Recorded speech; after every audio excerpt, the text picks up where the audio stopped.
here. I am here with Rakita Peters. She is a contributing author to Volume 2 of Boldly Beyond 50, A Black Woman's Guide to Aging with Excellence. And I thought it would just be really good to have you meet the co-authors and for them to share, a little bit about themselves. And you know what? I'm just going to let Rakita introduce herself and we are going to go from there. So, Rakita, I am going to hand over the imaginary mic to you, and you can just go ahead and introduce yourself to the beautiful people. Hi, my name is Rakita Peters. I'm a contributing author to Volume 2 of Boldly Beyond 50, a Black on Guide agent to Aging with Excellence. I'm from New Orleans, Louisiana. I'm a mother and a grandmother. And I really enjoyed the experience working with the other co-authors of Volume 2, as well as working with Linda. It's really been inspirational and really been a real fun experience for me, a very new experience, which I enjoy learning things new. So I really enjoyed this whole process and learning something new and growing and evolving with this book project. So I'm very appreciative to the co-authors that I've met and the ones that haven't met. I hope to meet them soon as well and being and working with Linda on this project. Yes, yes, yes, yes. So, like life, you can have some hiccups, and I definitely thought that we would have the book out by now. But you know what I thought I would do instead of, sometimes we can get caught up and get upset and mad and we worry about things that we can't control. I said, well, let's just go ahead and get this author interview series, get that popping, and that way we can still have some positive momentum going with this book. So, having said that, I just want to ask you, how did you find out about the anthology?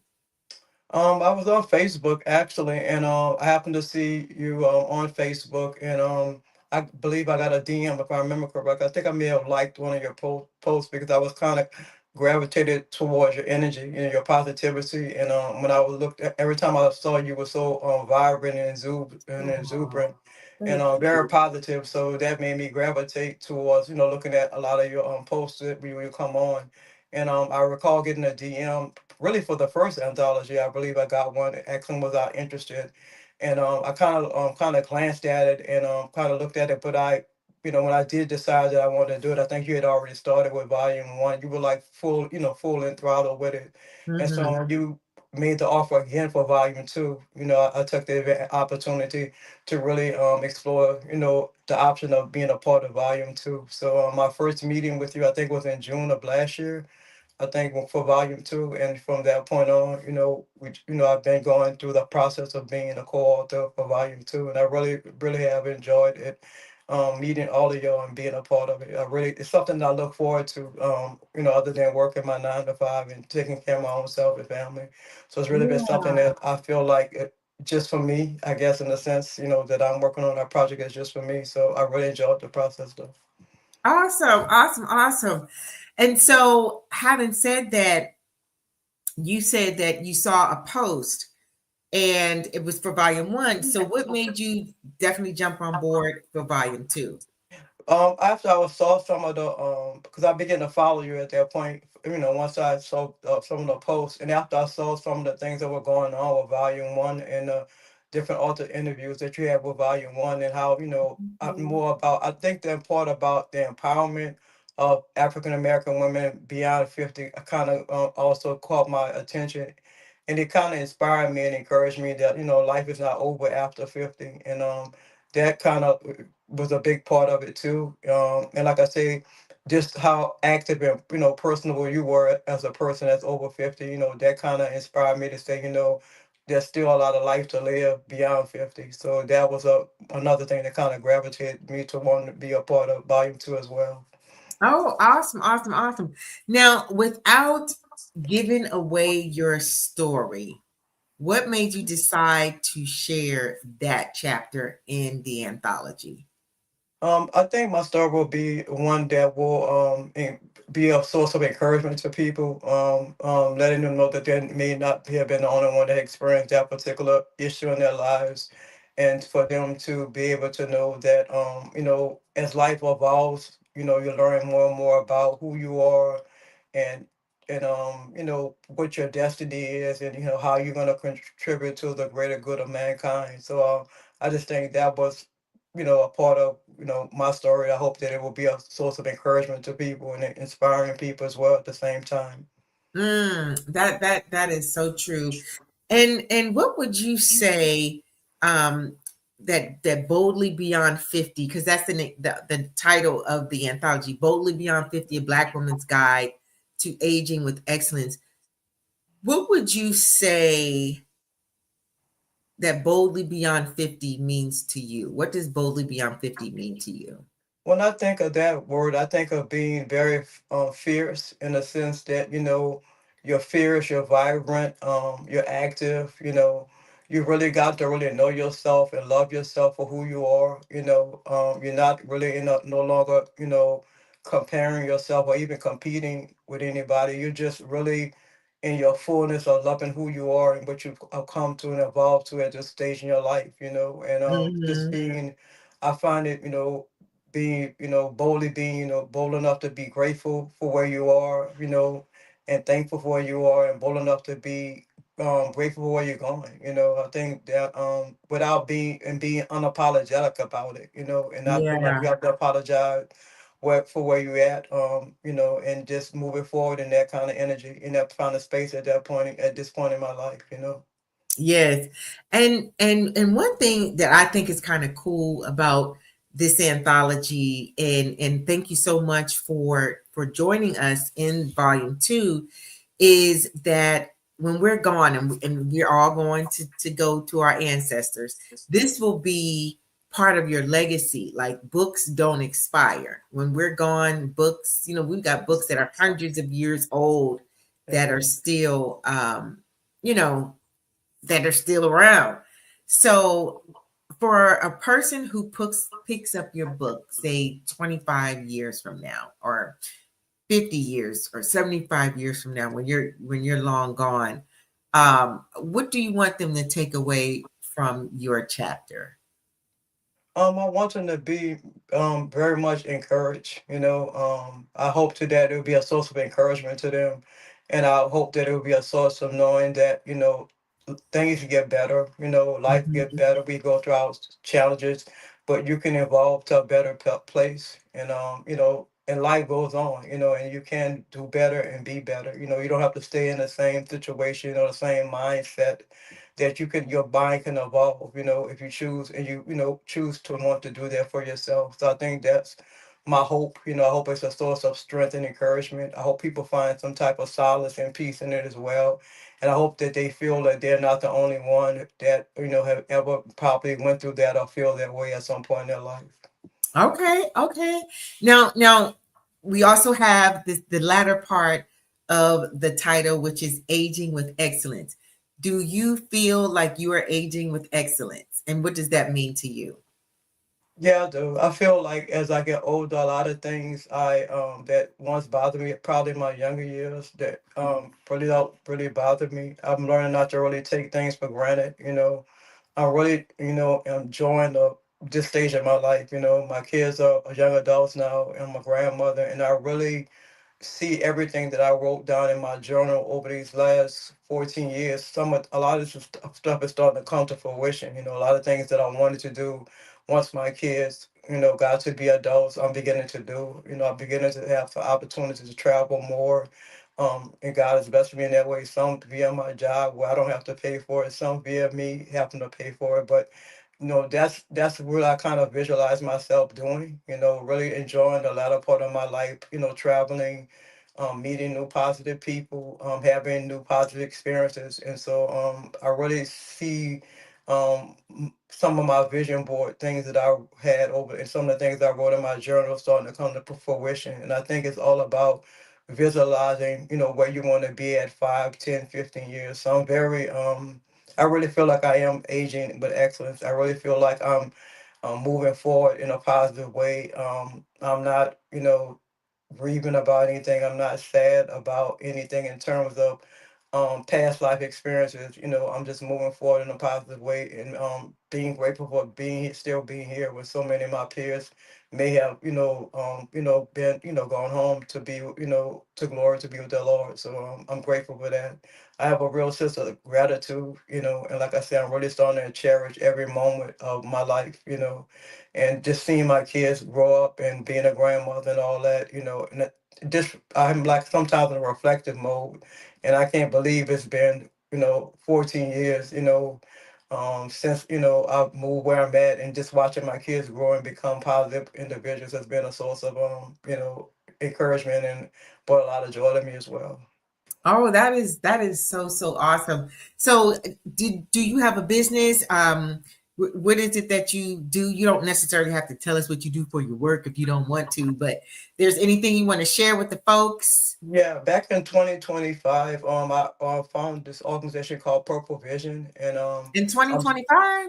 I mean 2015, I'm sorry, No 2015. worries. I founded this organization called Purple Vision. God kind of gave me a vision about this particular ministry, and it wasn't really until 2017 that I began to really launch the business, and it really started out as a blog, as a source of encouragement, to encourage victims and survivors of domestic violence, and I've watched it evolve from a blog to a ministry, a full blown outreach ministry. So I'm Wow. very pleased about that, and I get a lot of um um I feel like I get a lot of source of comfort and peace doing outreach. I really feel like for me, my idea of outreach is meeting people where they are and going where the people have a need. So it's been a real source of inspiration and encouragement to me as I try to encourage others and help others as well. So yeah, so that's Wow. Purple Vision is really like my baby. So yeah, and I've watched it evolve, like I say, from a blog to a full blown outreach ministry now. So I'm very grateful for Wow. that. And I Well, pray that so the people. what is the email address? Because I'm gonna have a banner going across the screen. I have the Purple Vision. I have a Purple Vision website. It's really where you can go online. And I think I put that it's Purple Vision Shop dot shop. You can learn more about Purple Vision. I also I'm on Instagram at Purple Vision dot org without a dot on it. So you can learn more about Purple Vision as well and what I've been doing the last couple of years with the outreach ministry. So you can go on Instagram and find me at Purple Vision org, and you'll learn a lot more about Horror Vision as well, and what I've been doing the last years with that as well. Okay, now so do you have a website? The website I have is basically the Purple Vision shop website, so you can learn more about Was it purplevisionshop.com? yes, yes. Okay, purplevisionshop.com. All right. So now do you work with women who are I'm trying to be politically correct. I don't know how you say it. Or because I don't want to say victims. Is that the word? No, I work with women that have either been a victim or survived domestic violence, and I try to just be a source of resource for them. Also share any resources that I find that have been helpful to me, when I dealt with that experience as well. And just be a face and to let people know that you can move on from that. You don't have to, remain in that situation, that you can move past that. And so I also do the outreach ministries at a lot of women and children shelters. So I've been doing that for the last couple of years, doing domestic violence awareness month, which is in October of every year. I've been going out to do outreach ministries at those women and children shelters and stuff like that. So just providing supplies, things that they would need at the shelter, and stuff like that, just to bring awareness to domestic violence as well. So I've met a lot of great people, involved with that as well over the years, and that people have been, real good to me in terms of me helping me to do the outreach ministry and provide support to bring awareness to domestic violence. So yeah, it's been real, a real. The experience is not experience a great experience for somebody to go through, but me being Right. able to do the outreach ministry has brought a lot of has helped me as well. As I try to help someone else. So it's Oh, been. wow. That is amazing. That is amazing. Is there anything else that you want to share?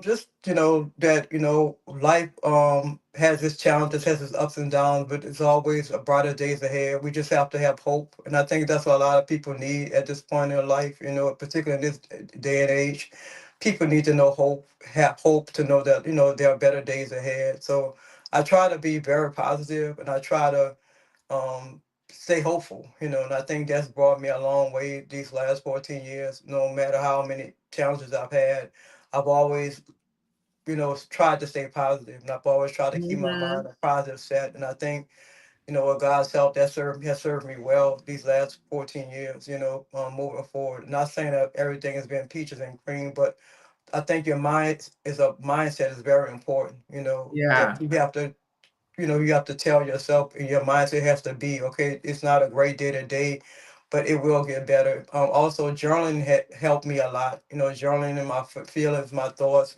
journaling, journaling, where I see myself, where I want to be at, how I vision my life, 5, 10 years ahead has been a source of great comfort to me. And then watching a lot of things that I wrote down 14 years actually come to pass, Wow, that's been that's a source. That's been amazing. a source. Doing vision boards and just, just like looking, having something to look forward to in a positive way, I think is a source of great healing for anybody that's experienced any type of challenge. I think, but writing has been very therapeutic for me. So me being a co-author, and being a part of Volume 2 is like the highest form of being, journaling my thoughts. So I think that like the Bible says, do not despise small beginnings. So I just Okay. I just think that we just know that there's hope, and don't give up. Like I said, there's brighter days ahead, and you just have to think that way. And when you journal how you may feel today, but also journal in a way of what you hope to be, what you hope to see, Yes. how you hope to live, how you want your family to be, how you want to be, and I think Yes. that's a source of strength as well, It's Yes. just, Yes. Yes. Yes. Yes. Well, I want to thank you first of all for being a co-author in the anthology, seeing the value of us sharing our stories at this stage of our lives, and secondarily for agreeing to come on and let me interview you, because I think it's important that um, people get a sense of who the authors are, right? Because we're writing words on paper, but that doesn't necessarily give them an idea of who you are. So I want to thank you so much for allowing me to um, be the curator of your chapter for Boldly Beyond 50, A Black Woman's Guide to Aging with Excellence, Volume 2. And any parting words, anything you want to say for those of you watching? PurpleVisionShop.com is Rakita's website. That is the name of her business, which is a way for women who are engulfed in domestic violence. It gives them a way to come out of the storm, for lack of a better word. and So, anything you you want to could also say in closing? yeah, you can also find more about me via Instagram at Purple Vision ORG. So I'm on Okay. Instagram as well. If you just want to learn more about what Purple Vision is and what I do as far as the ministry, you're welcome to follow me on Instagram. I'm also on Facebook, and I'm also on TikTok as well. So just to get an idea, if you just want to know about more about Purple Vision and what I do with Purple Vision, and I just want to thank Linda and for allowing me to be a part of Volume 2, and I really truly enjoy meeting everybody a part of this Volume 2, and hope to meet everybody else for Volume 1 as well. And I'm just grateful for the whole experience. So thank you, Linda, for being my coach, and I really enjoyed being a part of this. I really do. Oh, thank you, thank you, thank you. Well, thank you for agreeing again to allow me to interview you. And I'm excited about what we're going to do with Volume 2 of Boldly Beyond 50, A Black Woman's Guide to Aging with Excellence, and how we are not being silent. We're not putting our heads in the sand. We may be over 50, but life isn't over for us. Wow. Thank you. Thank you, Linda.